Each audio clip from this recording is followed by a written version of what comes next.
Assalamualaikum warahmatullahi wabarakatuh. Perkenalkan, nama saya Haiza Izati Dewi Putri dengan NIM 202300500120. Mata kuliah Bisnis Intelijen, dosen pengampu Bapak Rahmat Hidayat, Eskom Mkom. Pada kesempatan ini, saya akan menjelaskan hasil UTS Bisnis Intelijen dengan studi kasus penjualan mainan edukasi anak selama 1 tahun terakhir, yaitu dari bulan Januari sampai Desember.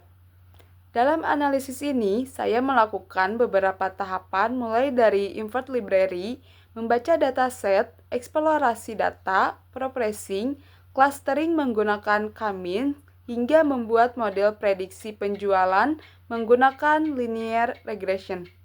Tujuan analisis ini adalah mengetahui pola penjualan 1 tahun terakhir, melakukan segmentasi produk, yang selanjutnya yaitu memprediksi penjualan bulan berikutnya. Dataset yang digunakan yaitu dataset penjualan mainan edukasi anak, kolom yaitu ada produk, kategori, wilayah, bulan, penjualan, dan yang terakhir yaitu ada harga. Periodenya yaitu dari Januari sampai Desember. Pada tahap pertama yaitu ada import library, saya mengimpor library yang diperlukan. Pandas digunakan untuk membaca dataset dan mengolah data dalam bentuk tabel. NumPy untuk perhitungan numerik, Matplotlib dan Seaborn digunakan untuk membuat grafik visualisasi. Kemudian library dari Scleran saya gunakan untuk proofreading seperti label encoding dan standar scalar. Untuk membuat clustering dengan Kamin dan model prediksi dengan linear regression. Semua library ini adalah fondasi utama untuk menjalankan analisis data di Python. Tahap kedua yaitu load dataset. Selanjutnya, saya membaca dataset menggunakan pdread CSV. Dataset ini berisi 6 kolom yaitu produk, kategori, wilayah, bulan, penjualan, dan harga. Setelah membaca dataset, menggunakan fungsi dfhead untuk menampilkan beberapa baris pertama. Hal ini berguna untuk memastikan bahwa file sudah terbaca dengan benar dan struktur datanya sesuai. Tahap ketiga ada eksplorasi data. Pada tahap eksplorasi, saya menggunakan df.info untuk melihat tipe data tiap kolom dan memastikan tidak ada data kosong. Kemudian, saya melihat statistik deskriptif dengan df.descript untuk mengetahui nilai rata-rata minimum, maksimum, dan standar deviasi pada kolom numerik. Saya juga membuat grafik bar chart untuk melihat total penjualan tiap produk. Dari grafik tersebut terlihat bahwa produk seperti buku mewarnai anak dan flashcard memiliki total penjualan yang cukup tinggi. Selain itu, saya juga menampilkan V-chart untuk melihat persentase kontribusi penjualan tiap produk. Tahap 4 yaitu ada proofreading data. Pada tahap proofreading data, saya melakukan 2 proses. Yang pertama adalah label encoding, yaitu mengubah kolom teks seperti produk, kategori, bulan, dan wilayah menjadi angka. Ini penting karena algoritma machine learning tidak bisa membaca data teks. Yang kedua adalah standarisasi pada kolom penjualan dan harga.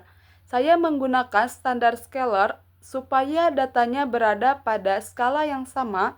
Standarisasi ini penting terutama untuk clustering, agar fitur yang memiliki angka besar tidak mendominasi hasil. Tahap 5 yaitu ada clustering menggunakan Kamin. Setelah proofreading selesai, saya melakukan clustering menggunakan algoritma Kamin. Saya memilih 3 cluster berdasarkan 2 fitur, yaitu harga dan penjualan yang sudah distandarisasi. Hasil clustering divisualisasikan dengan stacker plot dan setiap warna mewakili cluster yang berbeda. Dari hasil terlihat bahwa cluster pertama terdiri dari produk yang harganya rendah tapi penjualannya tinggi. Ini adalah produk yang paling diminati. Clustering kedua berisi produk dengan harga tinggi dan penjualan sedang. Clustering ketiga berisi produk yang harganya sedang namun penjualannya rendah. Dari clustering ini, kita bisa mengetahui jenis produk mana yang berpotensi dan mana yang perlu diperbaiki. Tahap 6 yaitu ada prediksi penjualan. Selanjutnya, membuat model prediksi penjualan menggunakan algoritma linear regression. Model ini menggunakan dua variabel sebagai input, yaitu ada harga dan wilayah. Sedangkan variabel yang diprediksi adalah jumlah penjualan. Data bagi menjadi 80% untuk data pelatihan dan 20% untuk data pengujian. Setelah model dilatih menggunakan data training, selanjutnya melakukan prediksi terhadap data testing. Hasil evaluasi model dihitung menggunakan R² score dan nilai yang didapatkan adalah 0,55. Artinya model mampu menjelaskan sekitar 55% variasi penjualan berdasarkan harga dan wilayah. Nilai ini sudah cukup baik mengingat dataset bersifat sederhana dan hanya menggunakan dua fitur. Yang terakhir ada tahap 7, insight bisnis. Berdasarkan analisis yang telah dilakukan, ada beberapa insight penting yang bisa disampaikan. Pertama, produk paling laris selama setahun terakhir adalah buku mewarnai anak. Kedua, wilayah dengan total penjualan tertinggi adalah Jakarta.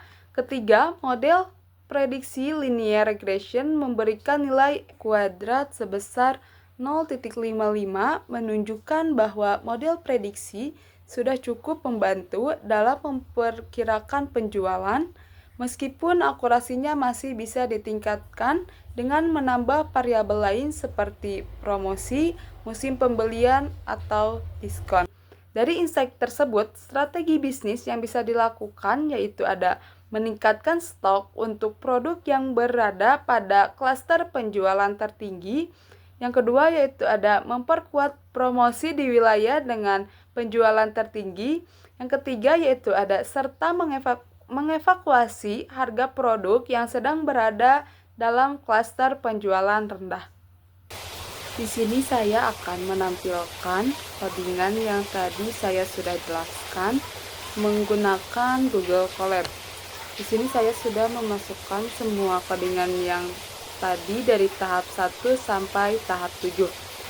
Di sini saya akan startkan tahap 1 checklist, lalu yang tahap 2 kita start yang tahap 2. Di sini klik ini folder, lalu kita upload datasetnya.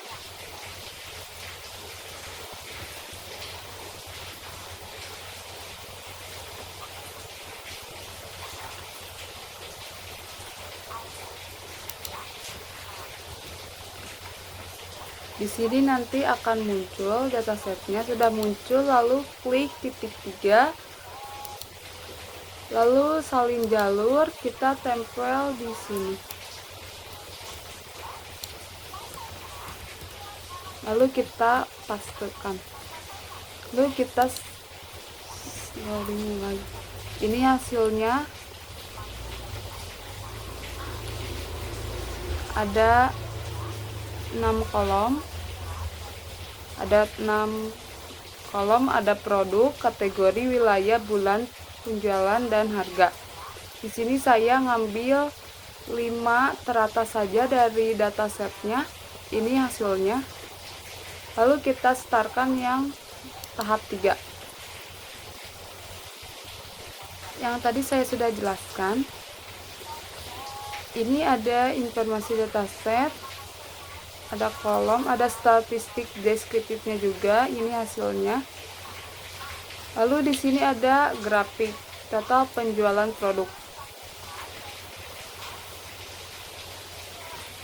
Lalu di sini ada presentase penjualan produknya.